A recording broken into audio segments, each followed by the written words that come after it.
What's up, entrepreneurs, startups, marketers, anybody looking to expand their business online?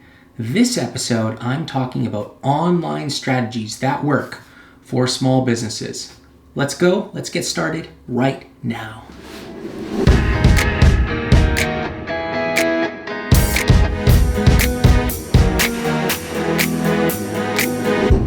Guys, my name is VanderMeer, and I make digital marketing and content creation tip videos right here on YouTube. And in this episode, I want to go through techniques and strategies for online marketing to help small businesses. I've seen a lot of videos online regarding this topic, and some of them get some of the tips in there, some of them are missing the point. I want to talk about what I think are the misconceptions, what I think small businesses miss, and go through a bunch of pro tips of what's going to make a difference today for the resources that you have to put into your digital marketing and online presence. So I want to start with number one. This is something you may already know, but I still see businesses miss this. And that is every startup, every business needs a website and a Google Maps location. The reason that every business needs a website and a Google Maps location is because they're intertwined with Google. A Google Maps location provides credibility to your website, specifically if you're starting off with a new domain. It helps add authority and move you up in local search rankings faster. If your startup or business isn't a local-based one, it's still going to help provide some credibility for wherever your home office or office is. It's going to help you validate. And then if you're a local business, of course, you want to appear in those search rankings. Maps appears above organic search results. So get on Google Maps, get that website, be credible. It's starting off your content map on the right foot.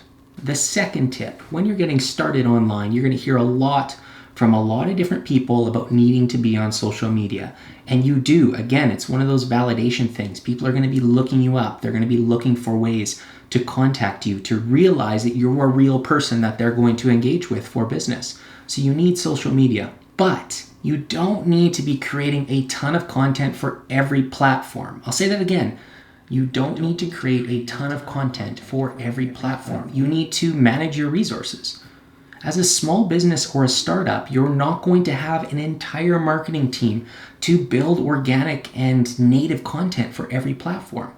So pick the platforms where your audience is, which ones are going to make a biggest difference for the products or services that you're going to sell. To help you do this, I've put a platform selection worksheet together with the main social media platforms and the demographic on each. You can find it on my website in the free stuff. We will get a little infographic and it'll be in the links below. Go download it. Also the customer avatar worksheet, work through them. It's going to help you manage those resources right off the beginning. Tip number 3.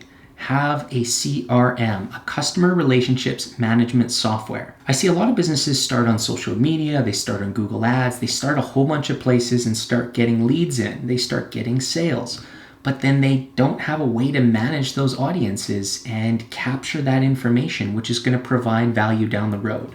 So rather than spending a lot of money and realizing this afterwards, set up a CRM right at the beginning so that you can manage those customers and use some of that information ethically down the road to help expand your business and get new product releases and information out to your audience, to the people that have already bought from you. Some of the CRMs that I sometimes mention, ones that we've used in the past, are HubSpot, Zoho CRM. There's also Salesforce, which is one of the bigger ones. We'll put some of the links below, but if you just do a search on Google, go CRM, management systems, small businesses, see what comes up, see which one makes sense for you at this time.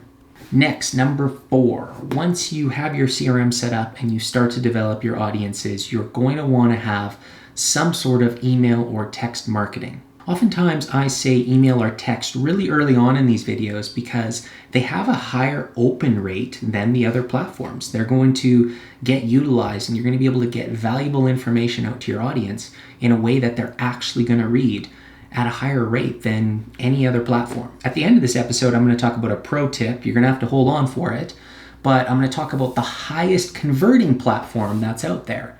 But for now, just realize that text or Email is going to get your information out. It's going to help you get your message out and your brand story out early. Some platforms that I use, we've used Easy Text before for text message. However, there's lots of other platforms out there.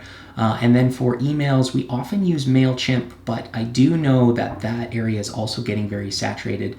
We don't use MailChimp for all of the clients. It's just easier to set up and integrate on some of the clients, just because they got a couple more integrations we find when working with their emails. Next, number 5, the content map. The content map is something I also talk about in some other episodes, and it is important for you guys to look at when you're setting up your presence, because there is so many different ways that you can build your online presence. There's so many options. So once again, I've come up with a worksheet for you guys to go through all of the digital marketing items that go around your central website or conversion item. I'll say that now as a little asterisk. In the middle, I usually put website, because for most businesses, that is where you are going to convert and get people either call you or buy your products. But let's say you convert only on Facebook. Then the center of your content map would be Facebook, and you would build all of your other digital marketing items around it to direct people to that place where it converts. The interesting thing about this content map that you guys are going to want to pay attention to is I've put an estimated amount of hours per week that you should dedicate to each of these items around your content map. And the reason that that's important is, again, if you have one person or 2 people trying to do your presence, you have to look at those hours and see how much time they're probably going to have to put into it to do it right. These hours are hours that I have used and our agency has learned has made a difference for small businesses. Anything less, you're not getting the full amount out of it. Anything more, and you can do better in that specific part of the content map. Again, free stuff on my website. Download it. You can take a look at it and plan out your online presence. Finally, number 6, create and correct. The favorite chapter of my marketing book, If You Sell, You Lose. The reason I always say create and correct is this.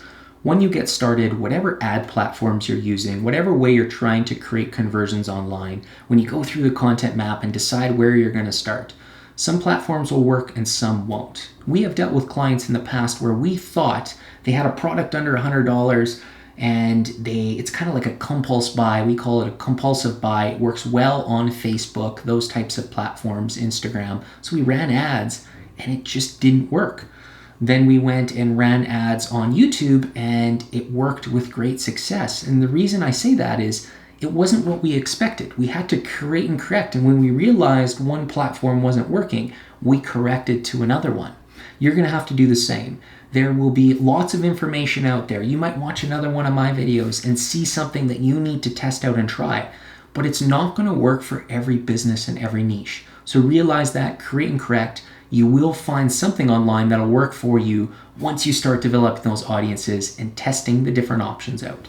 And finally, number 7, this is the pro tip. This is the number 1 way to convert customers online, tested and proven over and over and over again.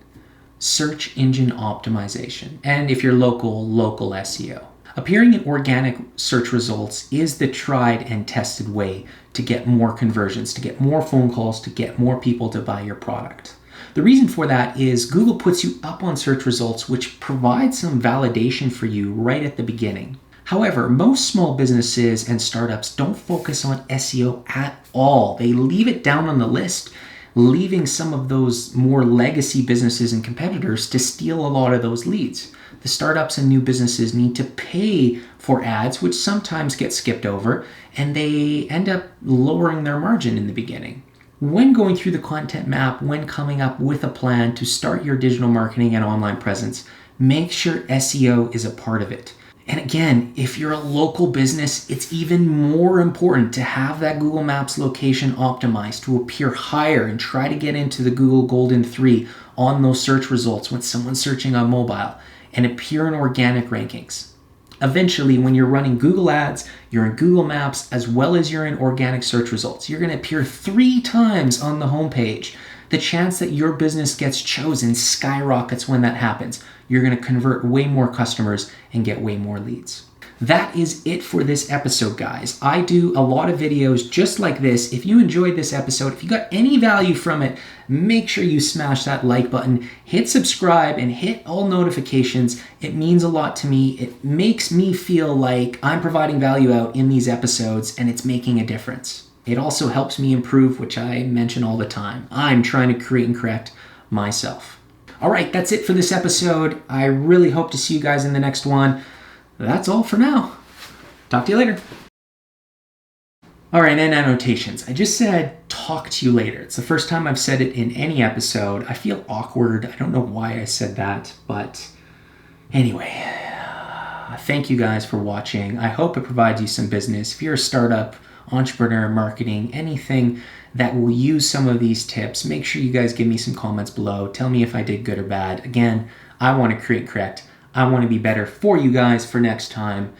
And I probably won't say talk to you later again. That's all for now.